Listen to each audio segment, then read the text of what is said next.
That's a flathead. Go ahead and just pull it out. Careful, there's a spring on it. There's a jet there. And some of them have a settling bowl, like that one right there. If yours has a settling bowl, go ahead and pull it off. You're going to want to clean it. So you got a couple jets here. Sometimes people miss this one right here. So take your Phillips and back out your idle adjustment screw all the way. Set that to the side.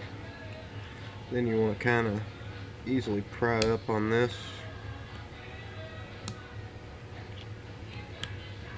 They're usually tight. Just pull that out and get it out of the way.